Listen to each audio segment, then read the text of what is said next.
porque vamos a hablar precisamente con un ex árbitro que dirigió algunos partidos de la Copa del Mundo en el Mundial de Corea-Japón 2002. Ángel Sánchez, te saluda Agustín, ¿cómo te va? Muchas gracias por atendernos. ¿Qué tal? Buenas noches, ¿cómo están ustedes? Todo bien, por suerte. Bueno, primero y principal, agradeciéndote este contacto, queríamos comenzar hablando y preguntándote acerca de cómo es el nivel de los árbitros que dirigen actualmente en el fútbol argentino.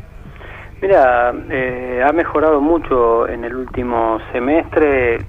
Si vos te fijás, no hubo grandes errores y en general los errores tienen más que ver con las camadas viejas, sino con los nuevos árbitros, así que realmente soy bastante optimista, teniendo en cuenta, por ejemplo, a Delfino, a Andrés Merlos, a Darío Herrera, a Fernando Rapalini, un montón de árbitros jóvenes que están se están haciendo fuerte en primera división, y ese es un recambio que un fútbol tan complejo como el nuestro necesita.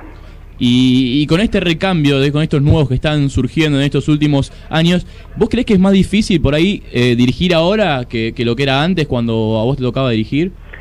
Es distinto, digamos, el fútbol de ahora, no hace mucho que me retiré, pero me da la sensación que es mucho más veloz, hay mucha más juventud por ahí en algunos equipos, y en la época que me tocaba dirigir a mí había jugadores por ahí de mayor prestigio, mayor trascendencia, más pesos pesados, por lo tanto por ahí la conducción era más difícil en aquella época, y hoy en día lo que dificulta es la velocidad, la dinámica del juego, digamos, son épocas distintas. Me parece que el fútbol se ha ido acelerando, tiene una dinámica superior, y eso por ahí dificulta a la hora de la decisión de los árbitros.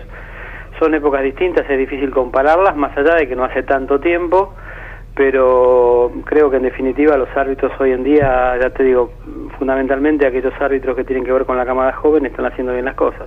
Sí, coincido con lo que vos planteás, y teniendo en cuenta este cambio por ahí que bueno, el fútbol que ahora es más acelerado, se juega a otra intensidad, a otra velocidad por ahí, ¿crees que serviría la implementación de la tecnología para este deporte? Es una discusión, digamos, hay situaciones donde sí sería absolutamente necesario, que tiene que ver con la valoración si una pelota entró o no, porque a veces un tiro de 30 a 40 metros, el asistente está con el penúltimo defensor y prácticamente es imposible que él pueda observar si entró o no entró una pelota, y en esos casos ayudaría mucho.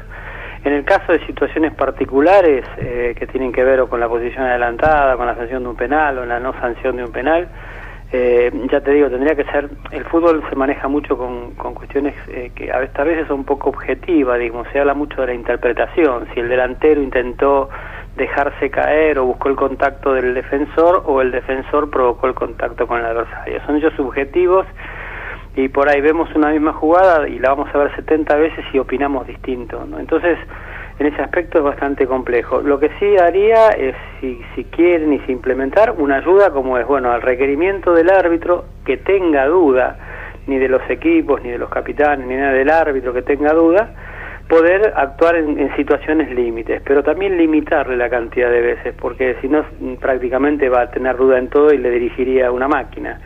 Entonces lo que haría es limitar la cantidad de situaciones en, bueno, tres jugadas por tiempo vos podés consultar, y situaciones eventualmente que sean definitorias, un gol, un penal, una jugada importante. Si no tenés dudas, no consultes y listo, y al no consultar el árbitro demuestra no tener dudas. Pero ya te digo, es muy difícil implementar, y también es muy complejo implementar en el mundo, digamos, porque hay asociaciones que lo podrían hacer, Inglaterra, Alemania, España, Italia, y alguna que otra en Sudamérica, y el resto no, porque evidentemente sería mucho más costoso, y eso generaría mucho más gastos en un fútbol que a veces es muy limitado de lo económico. Por eso digo, habría que analizarlo bien, ya te digo puntualmente, si entró o no entró una pelota sería una variante a utilizar y me parecería necesario, el resto habría que analizarlo muy bien.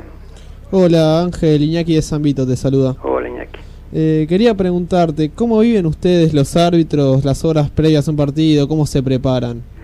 Mira, siempre digo, más allá de la importancia o la trascendencia que tiene el partido que a uno le toca dirigir, el árbitro se prepara de la misma forma porque es un profesional y sabe que de su rendimiento también tiene que ver con el futuro de su carrera. O sea, uno no puede menoscabar un partido porque tenga mayor o menor trascendencia.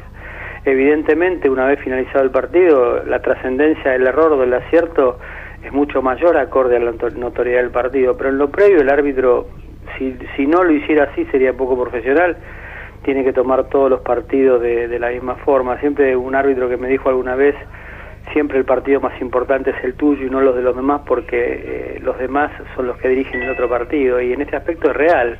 Siempre uno tiene que considerar que el partido más importante es el de uno y rendir al máximo para que algún tipo de error no perjudique en su carrera. Seguro. Pasando a otro tema, otro plano, ¿qué pensás de la designación de Pitana para el próximo Mundial que se viene ahora en julio en Brasil? Mira, a mí me parece que tanto él como Avale, digamos, son árbitros que en los últimos tiempos no han tenido grandes actuaciones, pero tampoco teníamos otra variedad de árbitros para hacerlos designados a la Copa del Mundo, y ellos eran los que tenían un poco mayor de trayectoria. Ni siquiera habían jugado todos los torneos. Vos fíjate que un árbitro en mi época, para llegar a dirigir un mundial, dirigió un sub-17, el mundial sub-17, sudamericano sub-20, mundial sub-20, Copa América, y si vos te fijas en el recorrido que ellos han tenido, no tienen todas estas categorías dirigidas. Evidentemente la necesidad de postular árbitros encontró a ellos dos con las mayores posibilidades, pero si me dabas la opción a mí, yo prefería a Germán Delfino, a pesar de ser un árbitro joven, pero que ha tenido en los últimos tiempos muchísimas mejores actuaciones. De cualquier forma, dirigir una Copa del Mundo desde lo técnico no es complejo, sí desde la trascendencia, así que no tanto Pitana como Val, creo que teniendo como base el fútbol argentino, no creo que tengan inconvenientes en los partidos de la Copa. Eso también te queríamos preguntar, ¿no? Porque debe ser muy diferente dirigir en el fútbol local y lo que es el plano internacional, ya sea alguna Copa Internacional o la Copa del Mundo. Vos tuviste la chance de dirigir, ¿cómo es eso?